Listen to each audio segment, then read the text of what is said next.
Hello and welcome back. So today आज हम लोग करने वाले हैं magnetic field on the axis of a long solenoid. तो ये टॉपिक भी हमारे क्लास 12 फिज़िक्स का टॉपिक है। चैप्टर नंबर 4 मैग्नेटिज़्म का टॉपिक है। ये मूविंग चार्जेस एंड मैग्नेटिज़्म का टॉपिक है।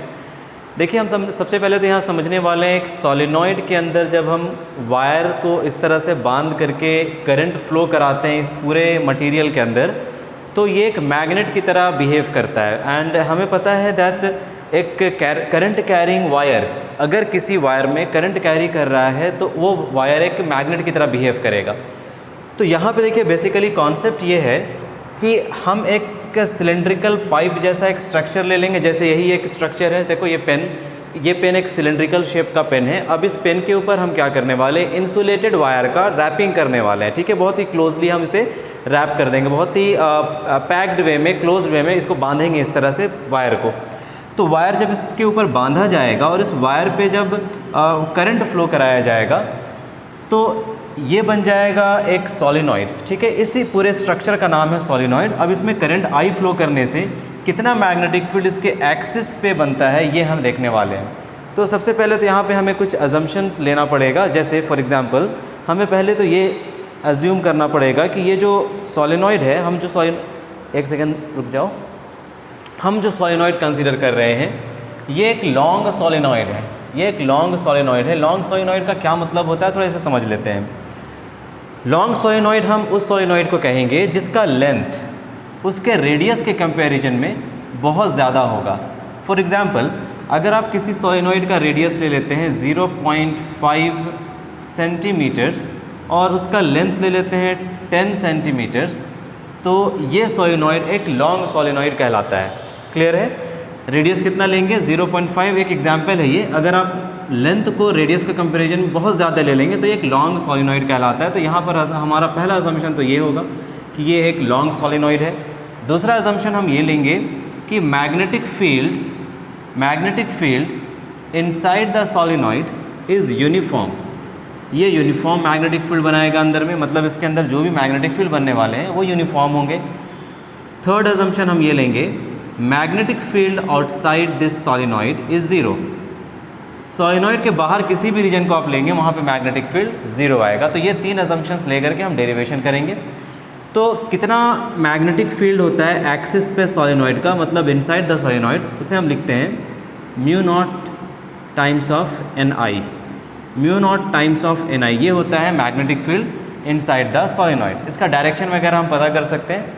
ठीक है, करंट का डायरेक्शन और मैग्नेटिक फील्ड का डायरेक्शन के लिए आप एक रूल याद रखना। आप जिस तरफ से सोलेनॉइड को देख रहे हैं, अगर उस तरफ से देखने पे करंट फ्लो कर रहा है clockwise in this direction, current अगर क्लॉकवाइज फ्लो करता है तो वहाँ पे आप साउथ पोल अज्यूम करेंगे मैग्नेट का। ठीक है, अगर करंट कैसा फ्लो कर रहा है, अगर करंट क्लॉकवाइज फ्लो करता है तो वो पोर्शन बन जाएगा south pole of the magnet. और अगर करंट एंटी क्लॉकवाइज फ्लो कर रहा है इस तरह से अपोजिट डायरेक्शन में, इसके अपोजिट डायरेक्शन में अगर करंट फ्लो कर रहा है तो उस पोर्शन को हम लेंगे मैग्नेटिक नॉर्थ पोल। ठीक है, आप नॉर्थ और साउथ को इस तरह से देख सकते हैं कि देखो एस का ये पोर्शन और ये पोर्शन आप अगर आप एक्सटेंड कर दें तो ऐसे घूमेगा ये, तो ये हो गया क्लॉकवाइज डायरेक्शन। और अगर हम इस एन का ऊपर वाला पोर्शन और बिगनिंग वाला पोर्शन को इस तरह से अगर हम एक्सटेंड करेंगे तो ये बन जाएगा एंटी क्लॉकवाइज डायरेक्शन और ये हो जाएगा नॉर्थ पोल। ठीक है, अब देखिए यहाँ पे अगर हम इस सोलेनॉइड को यहाँ से खड़े होकर देखते हैं, ऑब्जर्वर यहाँ पर है अगर, और इस पोजीशन पे रह करके ऑब्जर्वर इस सोलेनॉइड को ऑब्जर्व करता है, तो इस डायरेक्शन से सोलेनॉइड को देखने पे, एक सेकेंड,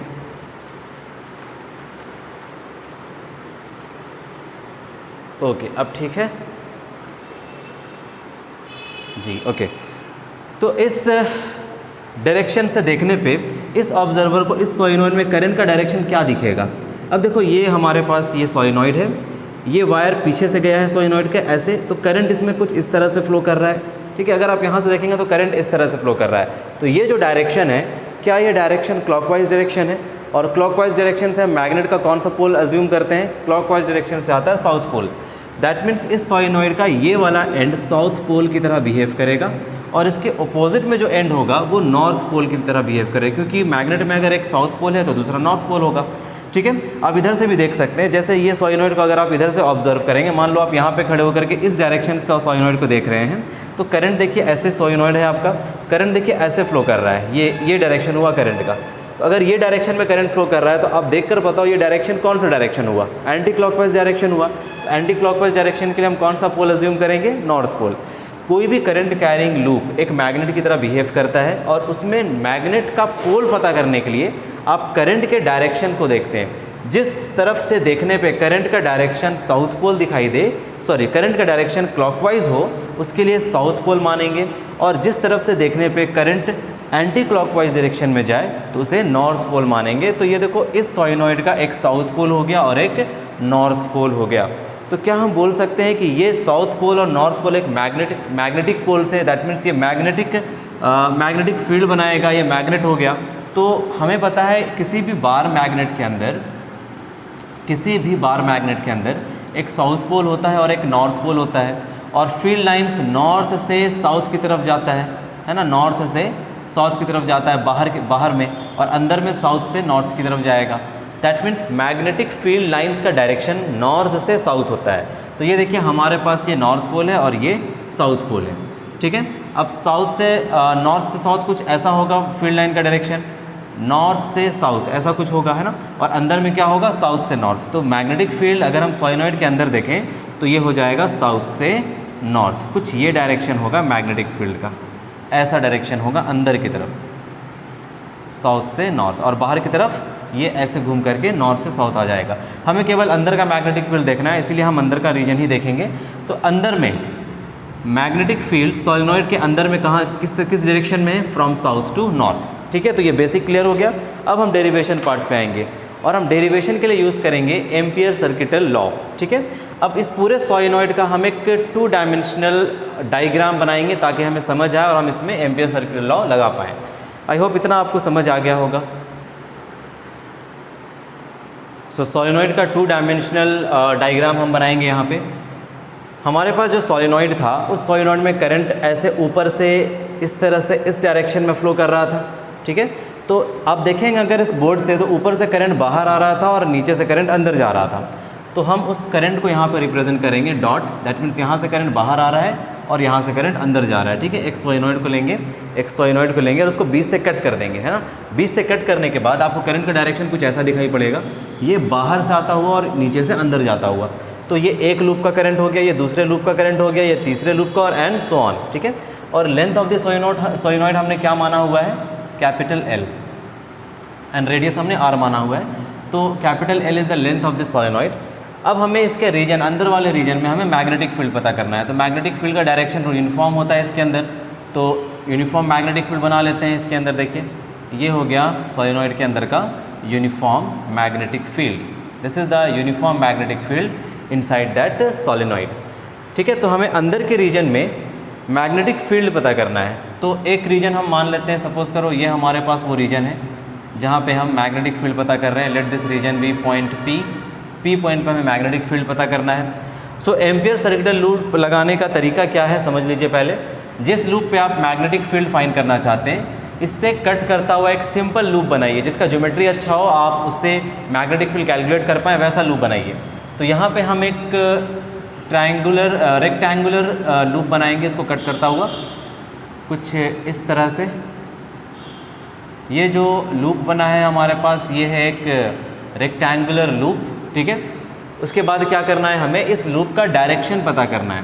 तो लूप का डायरेक्शन हम वही लेंगे जो मैग्नेटिक फील्ड का डायरेक्शन हो। कोई भी डायरेक्शन आप ले सकते हैं ऐसे, बट ज़्यादा अच्छा वो होता है जिस डायरेक्शन में मैग्नेटिक फील्ड बन रहा है उसी डायरेक्शन में आप लूप का डायरेक्शन ले लेंगे। तो देखो ये जो पोर्शन है लूप का, इस लूप का नाम हम दे देते हैं ABCD। Let this loop be A, B, C and D। अब इस लूप ABCD का डायरेक्शन पता करने के लिए हम मैग्नेटिक फील्ड के डायरेक्शन में चलेंगे। तो देखो इस वाले पोर्शन को देखो, लूप का मैग्नेटिक फील्ड इस डायरेक्शन में है, तो लूप को हम इस डायरेक्शन में अगर कंसिडर करेंगे तो यहाँ से जाते हुए लूप का कुछ ये डायरेक्शन बन जाएगा। तो मैग्नेटिक फील्ड अंदर में इधर है, ठीक है, इसको फिंगर्स को ऐसे घुमाइएगा तो लूप का ये डायरेक्शन बनेगा। तो लूप का डायरेक्शन हमने यहाँ पे डिसाइड कर लिया है। ये हमारे पास लूप का डायरेक्शन हो गया। समझ आया लूप का डायरेक्शन कैसे निकाला गया? लूप का डायरेक्शन आप कैसे निकालेंगे? मैग्नेटिक फील्ड के डायरेक्शन में लेते हुए।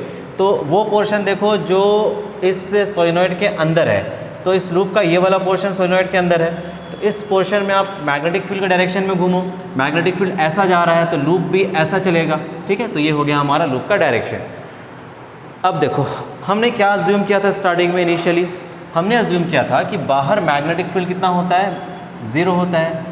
ठीक है, सोलेनॉइड के कारण बाहर मैग्नेटिक फील्ड 0 होता है। तो ये जो पोर्शन है लूप का, ये 0 मैग्नेटिक फील्ड में, मतलब इसके ऊपर कोई मैग्नेटिक फील्ड फिलहाल नहीं है। और ये पोर्शन भी 0 मैग्नेटिक फील्ड में है, ये पोर्शन भी 0 मैग्नेटिक फील्ड में है। अब ये जो पोर्शन आ रहा है इसके अंदर वाला पोर्शन, ये मैग्नेटिक फील्ड के अंदर है। अब देखो यहाँ से मैग्नेटिक फील्ड का डायरेक्शन है ये, और यहाँ से लूप का डायरेक्शन है ये। तो मैग्नेटिक फील्ड और लूप के बीच का डायरेक्शन कितना हो गया? ये हो गया 90 डिग्री। ठीक है, देखो ये लूप का मैग्नेटिक फील्ड का डायरेक्शन, ये लूप का डायरेक्शन। तो यहाँ पे थीटा का वैल्यू क्या हो गया? यहाँ पे थीटा का वैल्यू हो गया 90 डिग्री। यहाँ देखिए मैग्नेटिक फील्ड और लूप दोनों सेम डायरेक्शन में है, तो यहाँ पे थीटा हो गया 0 डिग्री। अब यहाँ देखो, यहाँ पे लूप का ये डायरेक्शन ऊपर में और इधर मैग्नेटिक फील्ड, तो ये भी हो गया theta is equal to 90 degree. ठीक है, लूप का डायरेक्शन और मैग्नेटिक फील्ड का डायरेक्शन पहले हम निकाल लेंगे, आगे दिखाएंगे कि यहाँ पे यूज़ होने वाला है। अब समझो, अब यहाँ पे अगर हम देखें तो इस पॉइंट पे मैग्नेटिक फील्ड हमें निकालना है, पॉइंट P पे, तो हमें इस पूरे लूप को इंटीग्रेट करना पड़ेगा। तो from ampere circular loop, ampere circular law हम क्या लिखते हैं? फॉर्मूला है हमारा close integral of B dot DL। DL को यहाँ से कंप्लीट हम इंटीग्रेट करेंगे, is equal to mu naught into current inside that loop, amperian loop. ये जो लूप बना है ना ABCD, इसका नाम है एम्पियर्स लूप या एम्पीरियन लूप। ठीक है, अब हम इसके अंदर वाला फ्लो करने वाला करंट देखेंगे। म्यू नॉट है कांस्टेंट, B इंटू DL। अब इसके अंदर कितना करंट फ्लो कर रहा है इस लूप के अंदर, वो निकालना पड़ेगा आपको। तो हम कुछ वेरिएबल्स अज्यूम कर लेते हैं। Let capital N be the total number of turns, total number of turns, क्योंकि सोलेनॉइड के अंदर बहुत सारे टर्न्स होंगे ना, सिंगल टर्न वाला सोलेनॉइड तो है नहीं, ये बहुत सारे नंबर ऑफ टर्न्स इसमें, 1 टर्न 2 टर्न, जैसे वायर को इस तरह घुमाया जाएगा ना तो नंबर ऑफ टर्न्स बढ़ता जाएगा। तो इस सोलेनॉइड का नंबर ऑफ टर्न्स भी बहुत ज़्यादा है, तो इसीलिए हमने अज्यूम कर लिया let N be the total number of turns. ठीक, स्मॉल n को अज्यूम कर लेते हैं number of turns per unit length, number of turns per unit length. That means अगर आप n का फॉर्मूला लिखें तो ये हो जाएगा n divided by capital L। This is total number of turns per unit length. ठीक है, total number of turns per unit length. चलो ठीक है, यहाँ तक हो गया। अब हम क्या करेंगे, यहाँ पे देखिए समझिएगा थोड़ा। अब हम क्या करेंगे, हम इसके अंदर कितना टर्न्स है वो हमें पता करना है। तो मान लो कि ये जो आपने लूप अज्यूम किया है, इस लूप का लेंथ है L। ये जो लूप है इस लूप का लेंथ क्या है? L। ठीक है, हमने L अज्यूम कर लिया है, स्मॉल l। तो अगर कैपिटल L लेंथ के ऊपर, कैपिटल L लेंथ के ऊपर n is the total number of turns, मतलब इतने लेंथ में, L लेंथ में number of turns per unit length कितना है? L। ठीक है, n के बराबर है। दैट मीन्स हम ये बोल सकते हैं कि अगर हमें ये पता चल गया कि 1 सेंटीमीटर के अंदर कितना टर्न्स बन रहा है, सपोज़ हम ये पता कर लेते हैं 1 सेंटीमीटर के ऊपर 2 टर्न बन रहा है, तो 2 सेंटीमीटर के अंदर कितना टर्न बनेगा? 2 इंटू 2 4 टर्न बनेगा। 3 सेंटीमीटर के अंदर कितना टर्न बनेगा? 3 इंटू 2। 4 सेंटीमीटर के अंदर कितना टर्न बनेगा? 4 इंटू 2। क्योंकि हमें पता है ना 1 सेंटीमीटर में 2 टर्न बना, 1 सेंटीमीटर में 2 टर्न बना, तो 2 सेंटीमीटर में कितना टर्न बनेगा? इसका दुगना हो जाएगा। 3 सेंटीमीटर में 2 इंटू 3 हो जाएगा, 4 सेंटीमीटर में 2 इंटू 4 हो जाएगा। तो अगर हमें ये पता चल जाए कि 1 सेंटीमीटर में कितना टर्न बन रहा है, तो हम देख लेंगे इसका लेंथ कितना है, उसको मल्टीप्लाई कर देंगे उससे। तो इसी कॉन्सेप्ट को हम यहाँ यूज़ करेंगे। देखिए हमें पता है कि L लेंथ के ऊपर, हमें पता है L लेंथ के ऊपर कितना नंबर ऑफ टर्न्स है? N है। Number of turns per unit length N है। L लेंथ के ऊपर N टर्न्स है। ठीक है, तो स्मॉल L लेंथ के ऊपर कितना टर्न होगा? N into L। उसी कॉन्सेप्ट से अगर 1 सेंटीमीटर के ऊपर 2 टर्न है तो 2 सेंटीमीटर के ऊपर कितना होगा? 4 होगा। उसी तरह से अगर L लेंथ के ऊपर N टर्न्स बन रहा है तो L लेंथ के ऊपर कितना बनेगा? स्मॉल L लेंथ के ऊपर N इंटू L बनेगा। तो इसी कॉन्सेप्ट को यूज़ करते हुए हम आगे यहाँ पे यूज़ करेंगे। ठीक है, तो इसको हम आगे यूज़ करेंगे, पहले हम ये कर लेते हैं। So number of turns in L कितना हो जाएगा ये, अगर कैपिटल एल के ऊपर n टर्न्स है, n is the number of turns per unit length, n is the number of turns है ना, तो कितना हो जाएगा l लेंथ के ऊपर n multiplied by l। I hope ये आपको समझ आ रहा है। ठीक है, ये हो गया 1 सेंटीमीटर का टर्न, 1 सेंटीमीटर का टर्न इतना है, मान लो ये 4 है 5 है कुछ भी है, तो l लेंथ के ऊपर कितना टर्न होगा, 5 मीटर के ऊपर कितना होगा, 7 मीटर के ऊपर कितना होगा, तो सिंपली इसको इससे मल्टीप्लाई, यूनिटरी मेथड है सिंपली। एक एप्पल का प्राइस 2 रुपये, तो 4 एप्पल का प्राइस कितना, सिंपल यूनिटरी मेथड कितना हो जाएगा 8 रुपीज़, 2 इंटू 4 कर देंगे, सेम उसी कॉन्सेप्ट से हम यहाँ पे इसे लिख रहे हैं। ठीक है, n इंटू एल। नाउ अब इसको ब्रेक करेंगे, अब इस पूरे लूप को इंटीग्रेट करने का मतलब है लूप के सारे पोर्शन को इंटीग्रेट करना। तो लूप में कितना पोर्शन बन रहा है, 1 2 3 एंड 4, चारों पोर्शन को इंटीग्रेट करेंगे। Integration of b dot D L, किसके ऊपर इंटीग्रेट कर रहे हैं, सबसे पहले ए बी के लिए ले लेते हैं, A B plus integration of b dot D L किसके ऊपर, बी सी के ऊपर, plus integration of b dot D L किसके ऊपर, सी डी के ऊपर। ठीक है, आगे integration of b dot D L D A के ऊपर, ये कंप्लीट इंटीग्रेशन हो गया लूप का, that is equal to mu naught into I inside, अंदर फ्लो करने वाला करंट। क्लियर है यहाँ तक। अब देखिएगा ए बी लूप में अगर हम चलें, ए से लेकर बी तक अगर हम चलेंगे, तो ए से लेकर बी तक में ये जो एंगल थीटा है 0 डिग्री है, इसे आप ओपन करेंगे b डॉट डी एल को, तो ये आएगा b D L cos theta, और कॉस 0 डिग्री का वैल्यू 1 होता है, तो यहाँ पे आप सिंपली ऐसा लिख सकते हैं, integration of b D L plus अब देखो यहाँ पे BC के ऊपर चलेंगे, यहाँ थीटा कितना है 90 डिग्री, तो ये टर्म तो ऐसे ही कैंसिल हो गया बिकॉज कॉस 90 इज 0। इसी तरह से आप देखिए यहाँ पे CD के ऊपर चलेंगे तो मैग्नेटिक फील्ड 0 है, यहाँ पे मैग्नेटिक फील्ड 0, यहाँ 0 रखेंगे तो ये टर्म भी 0 हो जाएगा। ठीक है, इसी तरह से DA के ऊपर चलेंगे, DA ये भी 90 डिग्री है यहाँ पे एंगल, तो ये टर्म भी क्या हो जाएगा 0। दैट मीन्स ये तीनों टर्म तो हमारा 0 हो गया। तो ये जो आया है हमारे पास, ये किसके बराबर है, mu naught into I inside. इसके अंदर कितना करंट फ्लो कर रहा है, तो इसके अंदर करंट कितना फ्लो कर रहा है वो कैसे पता चलेगा, वो नंबर ऑफ टर्न से पता चलेगा। देखो हम क्या कर रहे थे, यहाँ पे हम L लेंथ के ऊपर नंबर ऑफ टर्न्स कैलकुलेट कर चुके हैं, तो करंट फ्लोइंग कितना हो जाएगा इसके अंदर, current flowing will be equal to, अगर एक टर्न के ऊपर करंट I फ्लो कर रहा है तो इतने टर्न के ऊपर करंट कितना फ्लो करेगा, I into N L. Simple है ये। ठीक है, तो यहाँ पे आप क्या लिखेंगे, म्यू नॉट इंटू आई इंटू एन इंटू एल। तो ये हो गया हमारे पास कंप्लीट करंट का वैल्यू, कितना टर्न के ऊपर, एन इंटू एल टर्न के ऊपर। अब देखो, अब यहाँ से बताओ बी मैग्नेटिक फील्ड, इसके अंदर तो मैग्नेटिक फील्ड यूनिफॉर्म है, ये बाहर आ जाएगा, और इंटीग्रेट किसे करेंगे हम, डी एल को इंटीग्रेट करेंगे, डी एल इंटीग्रेट हो जाएगा, that will be equal to mu naught I N L. अच्छा, डी एल को कंप्लीट यहाँ से लेकर आप यहाँ तक इंटीग्रेट कर रहे हैं, क्योंकि ए से लेकर बी तक में आप इंटीग्रेशन कर रहे हैं, तो अगर ए से बी तक कंप्लीट इंटीग्रेट करेंगे डी एल को, तो ये लेंथ एल आ जाएगा ना, डी एल ये छोटा सा पोर्शन डी एल आप जोड़ते जाएंगे तो क्या बनेगा, ये एल लेंथ बनेगा। So B into L is equal to mu naught I N L. यहाँ से एल और यहाँ से एल कैंसिल हो जाएगा। अब आपको दिख रहा है एक्सप्रेशन, अब एक्सप्रेशन आपको दिखाई दे रहा है, ये एक्सप्रेशन क्या आ गया है, mu naught I into N, that means जो मैग्नेटिक फील्ड जनरेट हुआ है सॉलिनॉइड के अंदर, that is mu naught times of N into I, mu naught times of N into I. अच्छा ठीक है, ये number of turns per unit length के फॉर्म में लिखा हुआ है।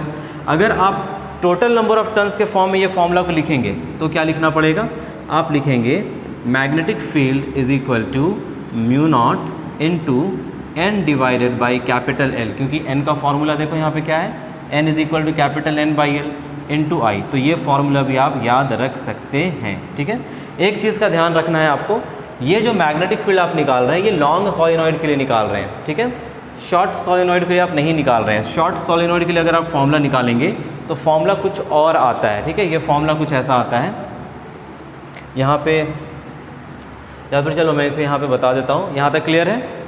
ये हो गया लॉन्ग सोलेनॉइड का, है ना। शॉर्ट सोलेनॉइड का केस थोड़ा डिफरेंट होता है इससे।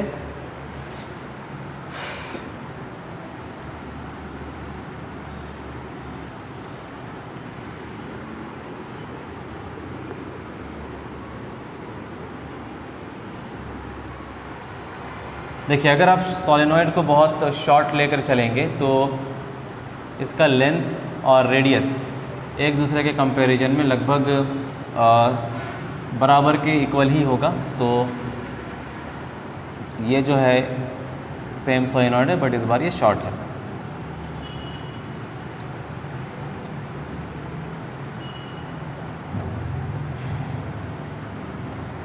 ठीक है, यहाँ पे रेडियस ऑफ द सोलेनॉइड मान लेते हैं कैपिटल R और लेंथ ऑफ द सोलेनॉइड ले लेते हैं कैपिटल L। अब यहाँ पे जो रेडियस है वो लगभग L के कंपैरिजन में होगा, शॉर्ट सोलेनॉइड होगा। हमें यहाँ पे इस रीजन पे मान लो कि पॉइंट P पे चाहिए हमें मैग्नेटिक फील्ड। तो यहाँ पे हम क्या करते हैं, हम एज को इस तरह से कनेक्ट कर देते हैं और यहाँ से एक परपेंडिकुलर हम बना लेते हैं और ये एंगल यहाँ से हम लेंगे। सपोज़ ये एंगल है φ1 और ये एंगल हम ले लेंगे φ2, ठीक है। एज को कनेक्ट करने के बाद यहाँ पे एंगल बनेगा φ1 और φ2। तो ये जो फार्मूला होता है इस पॉइंट पे मैग्नेटिक फील्ड का, ये बन जाता है mu naught Ni divided by 2 multiplied by sine of φ1 plus sine of φ2, ठीक है। तो ये एक जनरल फार्मूला हो जाता है शॉर्ट सोलेनॉइड के लिए। ये हर जगह वैलिड है। अगर आप साइन φ1 और साइन φ2 का वैल्यू निकालना चाहते हैं तो यहाँ पे आपको एंगल्स वगैरह देखना पड़ेगा। This is a general formula, हमेशा ये वैलिड होगा। This is the general formula, ठीक है, ऑलवेज वैलिड। किसी भी तरह का सोलेनॉइड हो, चाहे वो लॉन्ग हो चाहे वो शॉर्ट हो। बट ये जो फार्मूला हम निकाल रहे हैं ये केवल लॉन्ग सोलेनॉइड में यूज़ करेंगे हम, फॉर लॉन्ग आइडियल सोलेनॉइड, ठीक है।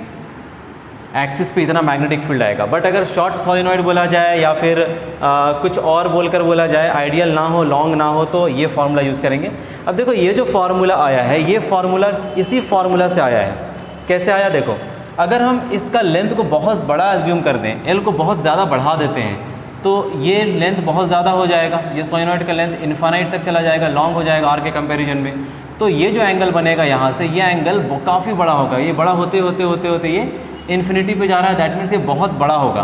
तो ये जो एंगल है θ1, ये θ1 ऑलमोस्ट 90 डिग्री हो जाएगा, है ना। यहाँ से आप अगर कैलकुलेट करेंगे तो एंगल 90 हो जाएगा। अगर इस लेंथ को भी हम यहाँ पे इंक्रीज़ कर दें बहुत आगे तक तो ये भी जब जाएगा तो इन्फिनिटी तक जाएगा और ये एंगल भी कितना हो जाएगा, ये एंगल भी हो जाएगा 90 डिग्री, ठीक है। कब ये होगा, for long solenoid. Long solenoid के लिए ये φ1 और φ2 90 डिग्री के बराबर हो जाएगा, जिसके कारण जो मैग्नेटिक फील्ड बनेगा that will be mu naught into Ni divided by 2 multiplied by sine 90 plus sine 90। Sine 90 का वैल्यू 1 होता है तो ये हो जाएगा साइन 90 प्लस साइन 90 का वैल्यू 2। ये कैंसिल हो जाएगा, आंसर आ जाएगा mu naught times of n into I. इसी तरह से अगर आपसे पूछे what is the magnetic field of a solenoid on its edges, किसी एक एज के ऊपर, तो ये पॉइंट आप यहाँ पे ले आएंगे, ठीक है। इसमें एक एंगल 0 डिग्री हो जाएगा और दूसरा एंगल 90 डिग्री हो जाएगा, ठीक है। तो इसका हाफ हो जाता है, ठीक है। एज पे देखो किस तरह से निकालेंगे। सारा एंगल आप कहाँ से कैलकुलेट कर रहे हैं, यहाँ से कैलकुलेट कर रहे हैं, ठीक है। यहाँ से कितना गया वो कैलकुलेशन कर रहे हैं, तो एंगल वहाँ से लेना है आपको। सपोज आपसे पूछ दिया गया कि बताइए एज पे कितना मैग्नेटिक फील्ड बना सोलेनॉइड का। तो एज पे कैलकुलेट करने के लिए at the edge of solenoid solenoid के एज के ऊपर। तो मान लो ये पॉइंट यहाँ पे आ गया, थोड़ा ध्यान दीजिएगा इस बात को। सपोज़ करो ये पॉइंट इस एज के इसके सामने आ गया, यहाँ पे आ गया, ठीक है। तो एक एंगल तो ठीक है फिर भी आप निकाल लेंगे, एक एंगल तो ये 90 डिग्री के बराबर होगा। मान लो ये जो θ2 है या φ2 है, ये कितना हो जाएगा, एक एंगल φ2 मान लेते हैं, ये 90 डिग्री पे हो गया। लेकिन दूसरा एंगल आप यहीं से कैलकुलेट करेंगे ना, आप इसी पॉइंट से इसी पॉइंट को कनेक्ट कर रहे हैं तो एंगल देखो कितना हो गया, ये 0 हो गया। 90 डिग्री मत बोलना, ये 90 के बराबर नहीं है क्योंकि आप एंगल यहाँ से कैलकुलेट कर रहे हैं। ठीक है, 90 कब होता है, जब एंगल आप यहाँ से कैलकुलेट करते हैं और यहाँ से इस तरह से रोटेट करते हैं एंगल को, तब 90 होता। लेकिन आप एंगल को यहीं से कैलकुलेट कर रहे हैं तो दूसरा पॉइंट आप सीधा सीधा यहीं कनेक्ट कर देंगे, तो थीटा 1 का वैल्यू हो जाएगा 0 डिग्री। आप ये फॉर्मूला लगाइए, मैग्नेटिक फील्ड एज पे आ जाएगा μ0 times of NI divided by 2 multiplied by sine 90 plus sine 0। Sine 0 का वैल्यू 0 होता है, साइन 90 का वैल्यू 1 होता है, तो इंटू 1, तो ये हो गया एज के ऊपर हो गया μ0 NI बाई 2। ये हो गया formula at edge. I hope ये क्लास आपको समझ आया होगा। ठीक है, एक बार आप रिवीजन कर लें, अगर कोई डाउट होगा तो कमेंट सेक्शन में आप पूछ सकते हैं। Thank you very much.